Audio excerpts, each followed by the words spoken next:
So the pathway is very, very clear. The more we have active, the more healthy we are as a nation, the better we are at sport, the more we achieve, and the more we perform.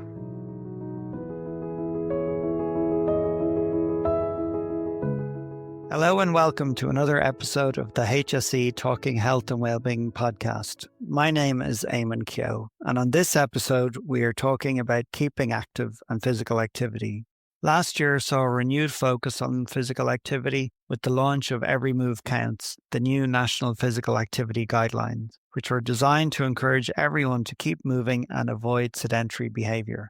Joining me today is Louise Burke, Director of Participation, Sport Ireland. Louise will be talking to us about the work of Sport Ireland and also explaining about a cross-government initiative aimed at encouraging all of us to get out there, get moving, get Ireland active. Louise, you're very welcome to the podcast. Thanks, Eamon. Delighted to be here. So maybe to start with, Louise, you might talk to me a little bit about the work you and your colleagues do in Sport Ireland. Well, Sport Ireland is the national state agency tasked with developing sport in Ireland. And our mission and our vision really is to get people to start, participate, perform and achieve in sport. So the idea is that we want to have an active nation where people are moving, performing and winning gold medals and everything that sits in between. Right, okay. And then there's the element of just encouraging everybody, though, to be active, isn't it? It really is. And we have a number of initiatives across Sport Ireland that focuses on getting people active. I have the pleasure and honour of being the Director of Participation at Sport Ireland, and I work across a number of government agencies as well as initiatives that really focus on getting people active. So my role takes up in three parts. The first part is really about focusing on our network of local sports partnerships. This is where each county in the country has a very specific organisation that focuses on providing opportunities for people to be active. They are fantastic organisations and I'm their biggest advocate and their biggest champion in how we make sure people are moving. I also work across the space of cross-collaboration, where we work very closely with different government departments to bring the sports sector together with different agencies to really improve the opportunities that are out there and connect in with the different government priorities. Finally, the biggest part of the role, in some opinions, is around the space of outdoor recreation. We get to work very closely with farming organisations, state agencies like Cuilcha and Waterways Ireland, Fáilte Ireland. We work with the Department of Transport. And we also lead out on the government's National Outdoor Recreation Strategy with our colleagues in the Department of Rural and Community Development. The brief is very broad and we have an incredible team in Sport Ireland that are really driving forward the initiative that really are coming from every angle to provide people with opportunities to be active in the spaces that we have. Very good. So you've got a very broad brief there. I do. One area I just wanted to focus on for a minute is your work with the local authorities, which I believe is going very well at the moment. Yes, so our local sports partnerships, as we'll hear throughout, you'll hear me mention the LSPs. They are housed either within or directly beside the local authorities. We have a really incredible working relationships with the guys in the local authorities directly, as well as through our work with the LSPs. I have the privilege of developing the templates that are being rolled out through 2025 of something called the local sports plans. These are really important initiatives that are happening in every county in the country in Ireland. So far, we have 8 developed in the local authorities, and there are another 23 to come during 2025. This work will really put structure and priority in place for the local authorities themselves to really support them to understand what their residents want, what is required, and how they ensure we take the next steps together. Not only the local authorities in isolation, but also the government departments and the state agencies that work very closely with them to ensure that sport and physical activity is a priority in every county in the country. A big part of that work is working very closely with the local authorities to help them understand what the priorities of government are through the National Sports Policy and the National Outdoor Recreation Strategy, but also ensuring that they understand where they can find the funding to support this ambition, but also ensuring that we have those opportunities created by our local sports partnerships as well as our national governing bodies at the local level. Very good. And what type of things would you expect to see in those sports plans? So the sports plans predominantly, a lot of the feedback in the pilot phase that we went through during 2024 was focused on the communities that they were targeting across the county, the new communities coming in, and how we ensured that spaces, places and opportunities are available for people. And it really was about putting structure on a lot of the work that the local authorities are doing. They're doing it across the board in every other department. They have local community and economic plans. And this is about just essentially putting a sports lens on what they believe is the priorities for their counties. The work that's happening in local authorities across the board, but especially in the space of community development, is incredibly impressive and vital to what's happening in every community in the country. Yeah, I think especially at a time when the population is growing as well. Absolutely. So, absolutely. Towns are growing, so there's pressure on services everywhere, but it's great to see such a focus going on sport. Yes, and then with my other hat on, with the work happening with the Department of Rural and Community Development, we have county outdoor recreations plans being developed in every county as well. So this is very focused in the incredibly intoxicating space of outdoor recreation, where we're really bringing to life that national strategy at county level. And that's a more broad focus than what the local authority and the local sports plan is looking at.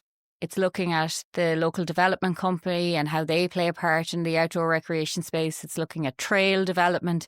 It's looking at the tourism of the aspect of it. It's looking at greenways, blueways, and all the wonderful things that bring us out into nature, and creating spaces for people to improve not only their physical but mental health as well. Very good. So, Louise, you mentioned about the local sports partnerships. I just wanted to ask you a little bit more about those. I know you're the primary funder of that network of organisations. Could you explain a little bit more about what they do?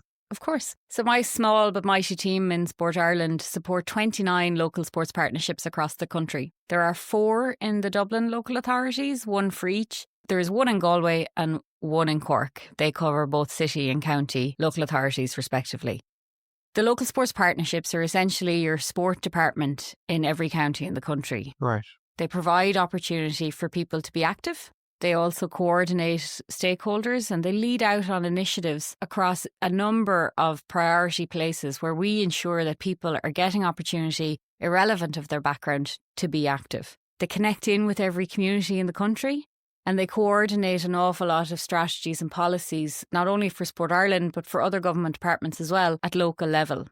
A really good example is the upcoming local sports plans, and the work that's happening on the ground in that area is really about the local sports partnerships focusing and supporting and coordinating a lot of the stakeholders to get involved in that process. Not only the stakeholders, but also the public, and highlighting the opportunity to have your say in supporting the local authority to create that plan and priority for what is happening. We're also working in the space of disadvantaged communities, and we have a number of target groups that we focus on. We try to provide opportunities for women and girls, looking at hard to reach communities and ensuring that we work closely with their advocacy groups and their representatives, as well as the communities themselves, to try and drive initiatives to get people more active. Yeah. The guys on the ground have incredible relationships with such a variety of stakeholders. And honestly, when people become quite close to the local sports partnerships, they cannot understand how much work is going on and connecting in communities, not only with ways to get active in a very innovative and usually fun way, but they're also connecting people to the clubs of the sports, which is driving a lot of our participation rates and focusing on expanding more and more people into our national governing bodies, which is creating more and more opportunities for us to be successful. So the pathway is very, very clear. The more we have active, the more healthy we are as a nation, the better we are at sport, the more we achieve and the more we perform. Yeah, and I think as well, there's always been a great link, I think, particularly in Ireland, between sport and the communities, isn't there? That community involvement. I mean, my kids play with different local clubs and that, but, I think it brings a sense of community, doesn't it, as well? Absolutely. And the LSPs are very good at working with their network of clubs in each county. There's a huge amount of support given through the LSPs for club development grants and looking at training courses, and provide all of the governance support that the NGB is driving home as well. So there's a huge amount of coordinated effort that not only the LSPs but also the NGBs are supporting clubs with on the ground. Where the LSPs then add significant value on top of all of that is really about getting people into the space of taking that first step, be it off the couch or into a new sport or going back to an old one, and finding something that is putting you into the space of having a habit of that committed participation, that you're constantly moving and you're creating a healthier space for yourself. The LSPs have incredible relationships with a variety of stakeholders. Like I mentioned, they work very closely with the HSE. At local level, they also work a lot with different governing bodies and clubs. And they really focus on ensuring that the local authority priorities are met as well. So there's a lot of work happening in the inclusion space with our colleagues in the local authority to really just ensure that everyone in Ireland has an opportunity to be active. And the LSPs are the foundation of that. It's an incredible thing to witness. Yeah, and that's so important, isn't it? You mentioned the network and the number, but just having that reach so that nobody is left behind, really. In our local sports partnership network of 29 LSPs, we have approximately 1,000 people employed. Wow, yeah. In one way or another, they are employed in our local sports partnership network. And that's just that side of it alone. That is people in the community who are supporting and delivering courses. They're providing leadership and walking classes. They're actually the club development officer, the administrator. They're leading out the organisation. There are members of a variety of stakeholders on our boards and committees across the country. This is an essential part of what we do in Sport Ireland. It's really about providing people with opportunity, but also engaging in your community, not only through sport, but also in volunteering and creating those spaces to not only improve your health, but also improve your skill set and giving back to your community. And a lot of that is helped by the work that the local sports partnerships are leading out on at local level. Right. I'm very proud of them, Eamon. Can you tell? I can tell. Yeah, no, you can hear it in your voice, Louise. Yeah. They're inspirational every day. It is really an honour to be able to work with them. To move on a little bit from that, I mean, we talked about the community there, but at a policy level, what else is happening in the local communities? So we have a number of policies that are being delivered across a number of government strategies, and we have our local sports plans that are being developed, and there's an opportunity for people to keep an eye out on your local sports partnership channels, that they'll be able to introduce you to the idea of where you can have your say in that space. And as I mentioned earlier, it's about having an influence over what the priorities will be for your local authority in your county.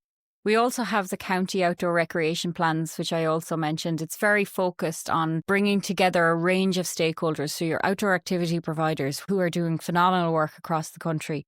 You've got your LSPs, you've got your rural recreation officers, local development companies, and all the state agencies that create spaces in our forests and our waterways and publicly for people to access. And one of the big players in that space is our farmers. And in the outdoor recreation space, the farmers play a really, really important role of supporting us and giving us access to lands for communities across the country to develop trails, be it cycling trails, water trails, walking trails, or horse trails. One to bring you on, Eamon. Really, yeah. Yes, the communities across the country develop these trails under our guidance. Right. And we really try to ensure the work with the farmers, the land is respected, the environment is respected, but also the people have the opportunity to enjoy the wonderful nature that Ireland provides. And again, it really is connecting in all of those relationships and all of those stakeholders, and then creating a plan for the county to ensure that not only the residents, but the visitors know exactly where they need to go and what they need to do. Yeah.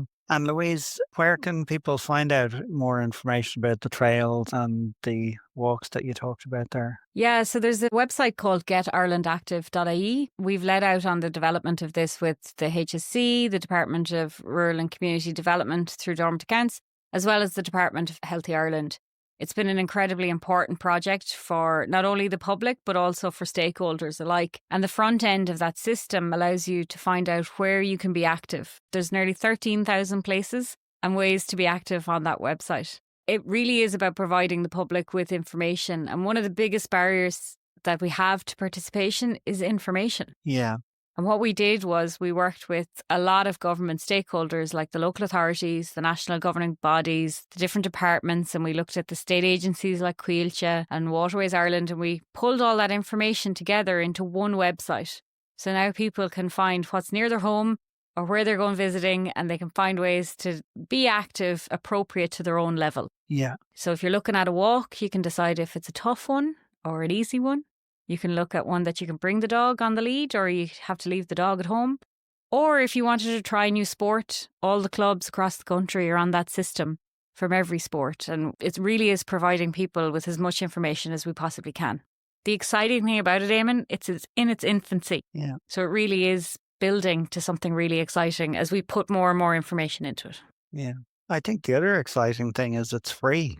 That's probably the biggest unique selling point. I probably should have started with that for sure. And I went on, just in preparing to talk to you, Louise, I went on, I was looking at it, and I actually couldn't believe the different walks around my area. And I was saying it to my son and was encouraging him to look at it as well. So it's a very impressive resource. Yeah, it's an incredible thing for the public. It's something we're very, very excited about. The opportunity for people to find out more information about it. And there's going to be a huge communications campaign this year. It really is going to be everywhere. But what isn't for the public, which is very focused on the stakeholders, is it's a GIS-based system. So we will be able to make really solid policy decisions and evidence-based funding decisions in the future based on this in the background. The analysis tool that has been developed in the back end of it for all the stakeholders is really going to change the way we develop sport and develop facilities in this country. It really is such an incredible tool and a website that really is about to take off, and it's an exciting one to be working on with our various stakeholders, including the HSE on. Yeah, I have to say from an HSE perspective, it's great that we were involved in the development of it, and I know that the funding has been put in place to support the rollout and engagement of the site going forward as well. Yeah, we're really grateful for that support. The relationship with the HSE is really growing with Sport Ireland more and more, and it really is great to see the alignment in our goals of a healthier, more active nation.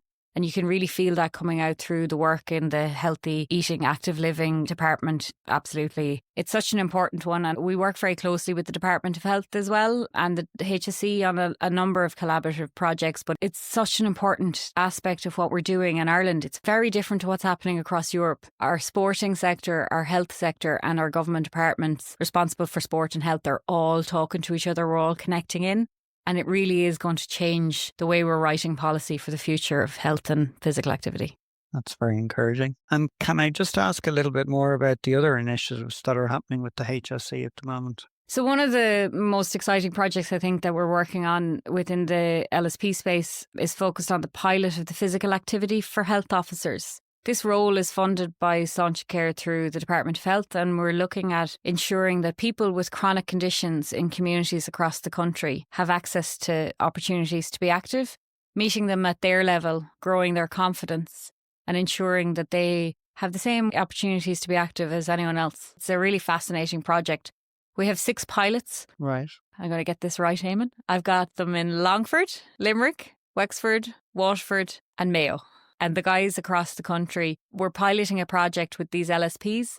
And the guys that are leading out on this project are very focused on ensuring that we understand how best to approach this and how we connect in not only with the HSE and the health improvement officers across the country, but also what's happening in the community in the different spaces through physio-led programs, looking at the chronic disease hubs. And really, the stakeholder mapping exercise that went on at the start of this pilot was so extensive. I don't think any of us realised what was happening across the different communities. It was fascinating to see it. Are the pilots still going on at the moment? Or Yes, absolutely. So we're 18 months in, 3-year pilot project. Right. And we're hoping, I'm pretty persuasive, and the work that they've done is really producing solid results as well. So we're going to have confirmation later in the year, but we're fully expecting to not only extend the current 6 officers, but we're also looking at expanding it across the country and working closely with our colleagues in the NGBs as well to see how they can play their part in the physical activity for health project. Very good. And also, I know the HSE are working on the physical activity guidelines for people with chronic disease as well, which forms part of Every Move Counts. Yeah, it's a really incredible one to just inform the public as much as possible on what guidelines they need to meet and how we can push everyone forward into a more healthy, active nation.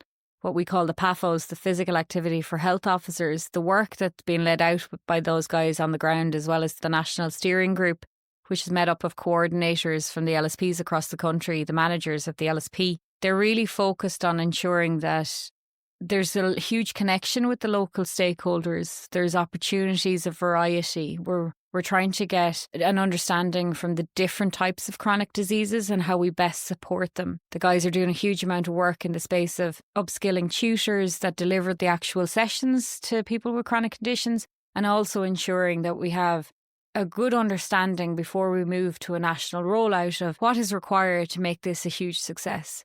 We've got an evaluation process going on at the moment And the benefit of what's happening is phenomenal. The impact they're having quite literally on people's lives. The feedback is just, they're saying it's life-changing for them, and that's where we need to be with this.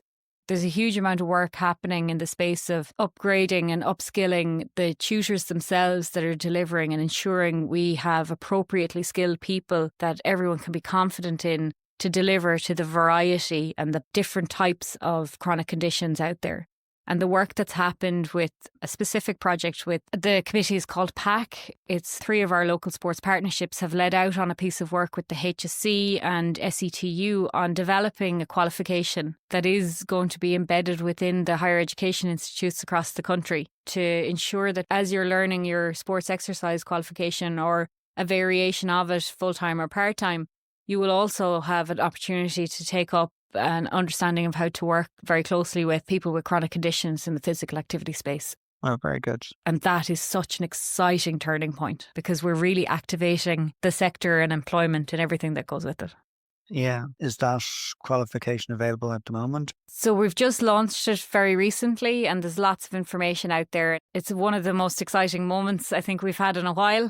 And I suppose a lot of the work that we do in the LSP is small gains and it's a lot of movement and it's a lot of continuously driving forward. But to have a big milestone like this, that this qualification is going to be out there and people are now going to start learning how to properly equip themselves to support people with chronic conditions to be physically active. Yeah. It's going to change the way the doctors engage with us. It's going to change the way the physios might engage with the LSPs. So it's moving the space from clinically led to potential opportunities in community-based environments for people with chronic conditions. It's a big game changer, for sure. And if someone is interested in that qualification, where can they get further information? So the best place to go to, I think, would be to the HSE website, and you can find information on it through the Health and Wellbeing section. There's also information on reps.ie or EPS.ie, who are the leading personal trainer qualifications out there, and there's a huge amount of information on their websites. You can also go to waterfordlsp.ie. It's under the PAC information, PACC there as well. There's a huge amount of resource out there, and the more information that we get out there, the more people will be confident to move into this space, and the more we'll see, especially around the chronic condition, the more we'll see improvements. And ultimately, the idea is to increase participation rates and take the pressure off our health system. So we're hopefully renewing this focus of improving the quality of lives across the country.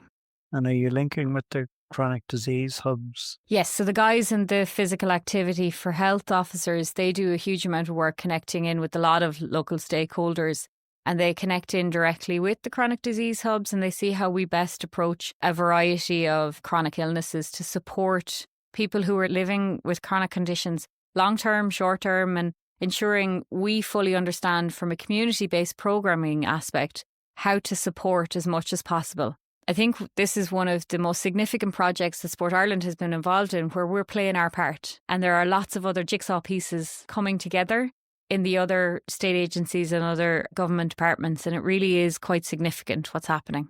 It's definitely a new one. It's a new way of working for all of us. It's proving to be quite beneficial for the people on the ground. Very good. Moving away from chronic disease, just maybe to talk a little bit about the general population. I mean, I mentioned the Every Move Counts, the launch of the new National Physical Activity Guidelines last year. And obviously, you've given us a fantastic overview of all the connections there across the country. And I know that you do a lot of research with the public as well in terms of what they want and their attitude. But just wanted to explore that with you a little bit as Director of Participation. Do you find that people now are becoming more aware or more engaged when it comes to physical activity? Absolutely. I think we have a much quicker connection in with people through the medium of social media, and the way the connection that we can provide information is much more easy to deliver, and things have become much more succinct and sound bites, and it's really improving the quality of information out there. We work to the National Sports Policy. That's our Bible in Sport Ireland, along with our own Sport Ireland strategy. And the National Sports Policy is the government's policy and priorities on how we deliver to the public, to the sports sector, to athletes, and to all the stakeholders that make it all happen in between. one of the big key objectives around that was high and lofty participation rates. Right. That we would have 60% of our adults, excluding walking to work, would be active and reaching that participation rate. So when you think about all the walking that you do or all the activity that you do, for a lot of people, some of their exercise is walking to work. And we're not allowed to count that, which is fine. We're quite ambitious. We can move towards that. What we do then to monitor that is we have something called the Irish Sports Monitor, which is a survey that rolls out throughout the year. And we hit anywhere between 12,500 to 15,000 people every single year. And it's the longest running monitor as such across the world. Wow. It has been going on for years and years and years. And it essentially gives us an assessment that we can roll up into a national figure. And the last one that we released, it tells us that we're at that 47% and we're aiming to try and get to the 60% level. What we've seen throughout COVID and prior to COVID, those numbers were kind of plateauing. They definitely reached plateau where we were hovering around that 43, 44%. But we are definitely seeing increases. Definitely improvement in the quality of participation, improvement in the commitment to continuing to participate. And what we find is that a lot of people are moving towards the space of personal exercise and maybe less so towards the traditional sport. And what we are trying to do in Sport Ireland is making sure that everyone has an opportunity to be active in their way. Yeah. And a big priority for us is traditional sport. It's our business. That's what we want. We want people to move into that space. But we also recognise that it's not for everyone and we need to find ways of engaging them as well. And our local sports partnerships and our national governing bodies have become quite innovative in that space. And helping people coming into those community environments has just engaged people in a different way. It would have been seen likely that you'd just be part of your local basketball club. And once you stop playing because of a knee or a back or an age, you stepped away from it. But they've found ways of working through that. They've found alternatives. They've looked at walking versions of sport. They're looking at community development and they're looking at social versions, which is such an important part of what we're doing. Yeah. Yes, we're still competitive. Yes, as we all get older, that competitive doesn't go anywhere. But there are options for you to be socially participating in sports, as well as the variation of the sports that are being developed across the country. Yeah, actually, when I spoke to Professor Elaine Murta during the launch of the National Physical Activity Guidelines in an earlier podcast, she had a lovely phrase. She was talking about being active and the most powerful way, it's sticking with the activity that you love, so it's not necessarily being an elite sports person. It's about the repetition of the activity and just keeping it going in a way that suits your lifestyle and your stage in life. Yeah, and what we found as well is, as I mentioned, the sports are being really innovative as well. They're finding ways to adapt things to make it suitable for different abilities. They're finding ways of being quite inclusive. The sports are doing an incredible job of engaging people that way and finding ways to keeping them involved. Yeah. I think traditionally we would have dropped off. But that has definitely changed. And it's finding something you love, similar to the way people talk about work. If you find something you love, you don't work another day in your life. And then it doesn't feel like exercise. It doesn't feel like a chore. If you can get into the space of, I really do love this because it's so good for my soul. It tops up my emotional bank account. Yeah. And Louise, I just wanted to ask you about the challenges that you see in terms of participation. Are there areas that concern you at the moment? So there's a couple of things that are cropping up on our radar that we're really concerned about. As a whole, as a society, the main challenge around participation is time. Everyone has no time. It's such a limiting factor in how we approach things. So shorter versions of participation are coming in. We're looking at ways we can engage people more creatively. And time resource, and especially for anyone who's in that environment, young children or demanding roles, be it in the home or in the career, all of that has been prioritised over physical activity and sport. One of the things that we're also seeing a challenge in, and it's for a very similar reason, is around the numbers that are volunteering in the space as well. We saw a big drop after COVID, that a lot of people realised that how much time they were giving and they never went back to that club after they had stepped away for a while. So that for us is a big priority, because all of the sport and physical activity that happens across the country doesn't happen without volunteers. So we're coming up with innovative practices and working with the sports sector as well as our colleagues in Volunteering Ireland to ensure that we come up with creative ways to engage people again. that it's bite-sized versions, that you don't have to be the one person in the club who does all the things. And there's so many clubs around the country, Eamon, that are doing that creatively. Yeah. Outside of that, then, the biggest barrier to participation, apart from time, usually is information. If we want to go for a walk now at the weekend, where do we start? Where are they? How hard is it? Will I be okay? Is there a bathroom nearby? Is there a bench halfway through if I get tired? Yeah. What's the facilities in the area? And what we've done with Get Ireland Active is try to answer as many of those questions as we can. And like I said, it may not be in there today, but it will be in there soon as we build it more and more and more. But it'll definitely give you that basic information of who you need to contact to join that session, or where you need to start that walk, or how do you figure out how to join that kayaking club. Yeah. And that's getirelandactive.ie, just to remind people, yeah. Thanks, Eamon. You're my best advocate. I'm going to have to start paying you as an influencer. Is there a certain cohort of the population? I mean, the reason I'm asking you this as well, I'm the dad of young girls, and I'm very conscious of, the drop-off, particularly in females in sport as they get older.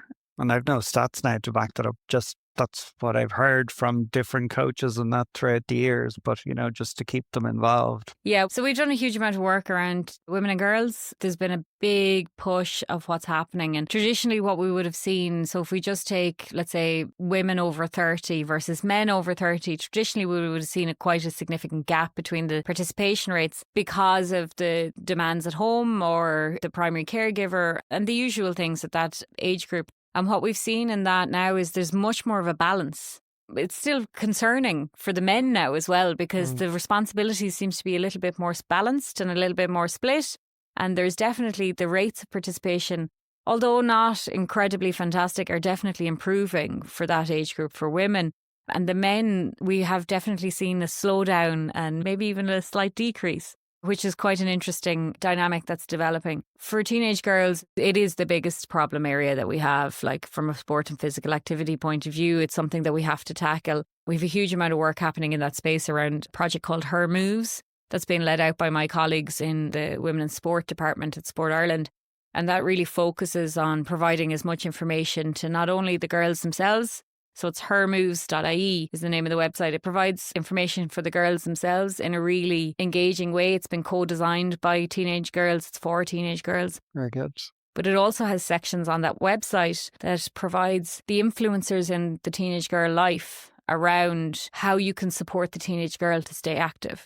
So one of the things that the NGBs and LSPs are really, really pushing forward with is collaborating in that space. Not only LSP and NGB, but also NGB to NGB, where they're bringing together things that girls would have traditionally not been interested in. They're looking at surfing and weight training. They're looking at gym sessions and yoga.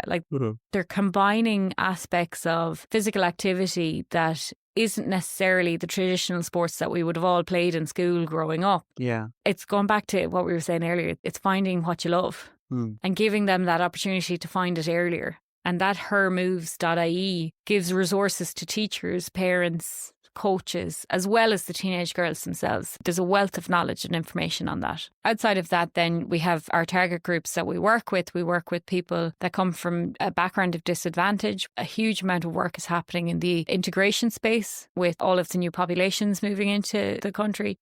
We really, really try to really impact specifically in the areas of the members of the travelling and Roma communities. And there's a huge amount of work happening in that space around the cultural differences and ensuring that we're embedding and understanding and being respectful of the way that their culture is being played out, and ensuring that we understand that before we try and navigate and try and support them with opportunities to be active. Very good. Louise, we're coming to the end of the podcast now, and just before we finish up, I just wanted to ask you about any future or upcoming initiatives that you'd like to share with our listeners. I mean, you've shared so much now, but if anything else springs to mind. I think really exciting developments that are happening for us. In our local sports partnership space, we've got work happening in outdoor recreation, as I've mentioned. We've got a similar pilot happening in that space. So I think that's a huge opportunity for not only our colleagues across the local authority network, but also the local development companies and health and a lot of the local stakeholders to get involved in that. And then for the public to just have an awareness of how they can have an influence and have their say in that space. We've got our physical activity for health project that's happening. We've also got a project that's working very closely with the integration team across the local authorities as well. That really is about trying to support and make positive impacts through using sport for social change. Yeah. So that's a really exciting one. We then have our day-to-day business that's happening in the LSP, which is about club development, community development, working with our social inclusion disability officers, and the work that's happening. As I mentioned, there's quite literally hundreds of people across the country that are keeping the lights on and making sure that people are getting active as much as possible. Outside of that, I think for sport and physical activity, it's so exciting at the moment because from a policy level, it's all clicking into place. Yeah. The right departments are talking to each other. We're all on working groups, making sure that we're all saying the same thing and the same messaging is coming out. We've got a new national physical activity plan being launched in 2025, which is incredibly exciting. We've got the National Outdoor Recreation Strategy, which is coming into year 3. And we're looking at a huge amount of work happening in the Get Ireland Active space. Like that's probably one of the most exciting projects I'll ever get to work on. It's definitely providing the stakeholders with what they need to make better decisions, but providing the public with all the information they need to get out there and get active. Actually, the challenge for that is keeping it up to date, isn't it? It really is. All the walkways and all the information is. Yes, and there's a huge amount of work that'll happen in that space as well to make sure what we've tried to do with it is provide accurate, authoritative information. So we've moved away from putting events on it if things get cancelled last minute. It's a challenging space to decide what goes on it. Yeah. But the development, we're only at phase 1. So the development for phase 2 and 3 the ambition is huge from all the stakeholders. And Eamon, I've never been in a room with 9 government departments and local authorities and the HSE. So it's been a fun experience for sure. Yeah. It's something that really is going to impact society in Ireland, which is exciting. Yeah, very good. That's great, Louise. I'd like to thank Louise Burke for joining me today. To all our listeners, thank you for your continued support and please share this episode. If you'd like more information about HSE Health and Wellbeing, follow us on X, take a look at our HSE Health and Wellbeing YouTube channel, or register for our e-zine by emailing healthandwellbeing.communications@hse.ie. This has been the HSE Talking Health and Wellbeing podcast. Thank you for listening.